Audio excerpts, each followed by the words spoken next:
अस्सलामुअलैकुम दोस्तों, हम सबको मालूम है मौलाना अब्दुल्ला सालिम जिन्होंने एमआईएम पार्टी से इस्तीफ़ा दे दिया था।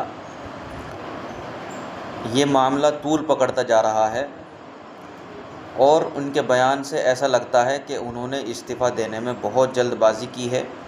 उन्हें सब्र से काम लेना चाहिए था। उनके इस्तीफ़े ने नौजवानों के अंदर एक इंतशार पैदा कर दिया। समझ में नहीं आ रहा है कि कौन सही है कौन गलत है। बहरहाल मौलाना अब्दुल्ला सालिम के बयान से तो ऐसा लगता है कि उन्होंने बहुत जल्दबाज़ी की है इस्तीफ़ा देने में, कि पहले वो पूरा फ़ैसला सुन लेते और देख लेते किसको टिकट दिया जा रहा है, उसके बाद अपना फ़ैसला लेते। अब देखिए उनके बयान से कि वो फिर से टिकट को कह रहे हैं। आप बताइए उनका बयान सुन करके आपको क्या लगता है। अस्सलामु अलैकुम साथियों, बड़ी नेटवर्क प्रॉब्लम है जहाँ पर मैं बैठा हूँ अपने ज़िला अररिया में, तो दिक्कत आ रही है सामने। कहना ये था कि भी जनाब अख्तरुल ईमान साहब को किसी ने पूछा कि मौलाना का टिकट क्यों कट गया, मुर्शिद मुखिया को क्यों दे दिया आपने, तो हमारे सदर साहब ने कहा, अख्तरुल ईमान साहब ने, कि अभी टिकट का अनाउंसमेंट नहीं हुआ, मौलाना पहले ही रिज़ाइन दे के चले गए। पहली बात तो मैं ये कहूँ कि मैंने रिज़ाइन दिया है, मैंने अभी तक किसी भी पार्टी को ज्वाइन नहीं किया है। जो भी सोशल मीडिया पे चल रहा है बिल्कुल गलत है। मैंने पार्टी से इस्तीफ़ा दिया है, मैं बिल्कुल अलग थलग बैठा हूँ, मैंने किसी भी पार्टी को ज्वाइन नहीं किया। रही बात सदर साहब जो बोल रहे हैं कि हमने किसी को टिकट नहीं दिया, सैम्बल नहीं दिया है, तो ज़रा ये बताया, मैं पूछना चाहता हूँ आदिल साहब से भी और अख्तरुल ईमान साहब से भी कि आपने ये कहा कि हमने किसी के टिकट का अनाउंसमेंट नहीं किया, ये बात तो सच है, लेकिन मुखिया मुर्शिद साहब पिछले 3 दिन से तैयारी कर रहा है, लोगों को जमा कर रहा, लोगों को कह रहा है कि हम 18 तारीख को नॉमिनेशन फाइल कर रहे हैं। तो हमने जब ये बात पूछी अख्तरुल ईमान साहब को, मैंने मैसेज किया, हमने सोचा ज़्यादा मसरूफ़ हैं, कॉल क्या करें, उनको टेक्स्ट मैसेज किया, उसका कोई जवाब नहीं आया। उसके बाद आदिल साहब को हमने फ़ोन किया तो उन्होंने कहा कि किसी को नहीं मिला है।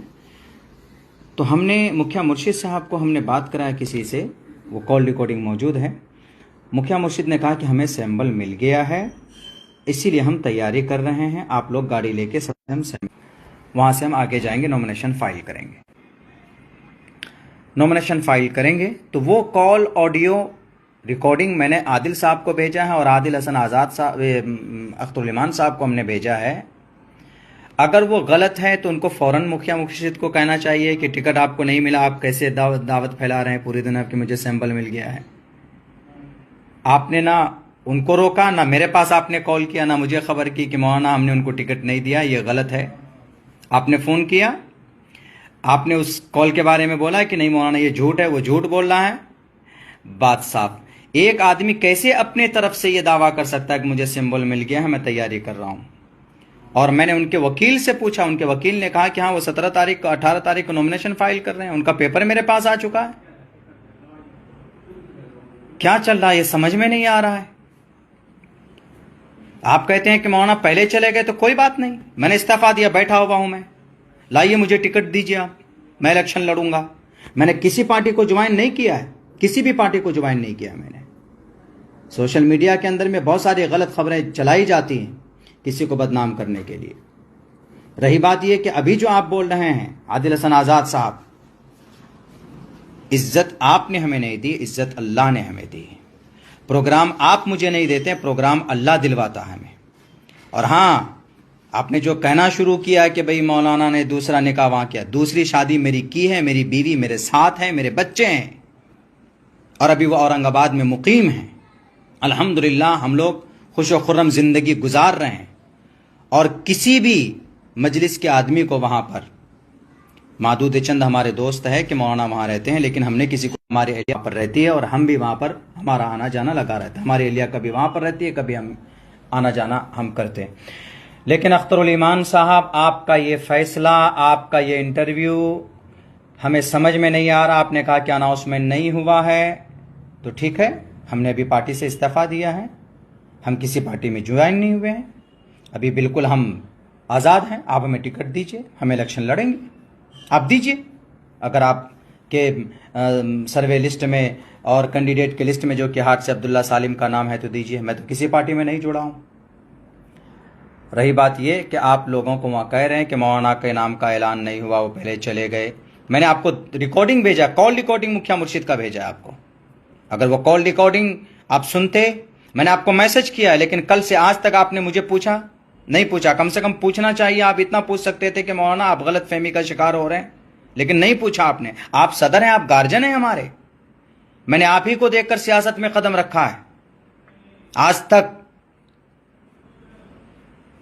सियासत का उस्ताद मैं आपको मानता हूं।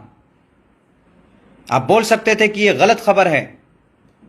अब वो आदमी जो भ्रम फैला रहा है कि हम नॉमिनेशन 18 तारीख को करेंगे, तो इसका मतलब है कि वो झूठ है, या तो वो झूठ है जो आदमी ऐसा बोल रहा है। मैंने उसकी कॉल रिकॉर्डिंग आपको भेजी है, आदिल साहब को भी भेजी और आपको भी भेजी, अख्तरुल ईमान साहब। और आप कह रहे हैं कि मौलाना वक्त से पहले चले गए, तो कोई बात नहीं, मैं चला गया, आ जाता हूं। मैं दीजिए मुझे टिकट, अभी दीजिए, मैं भी आ जाता हूं।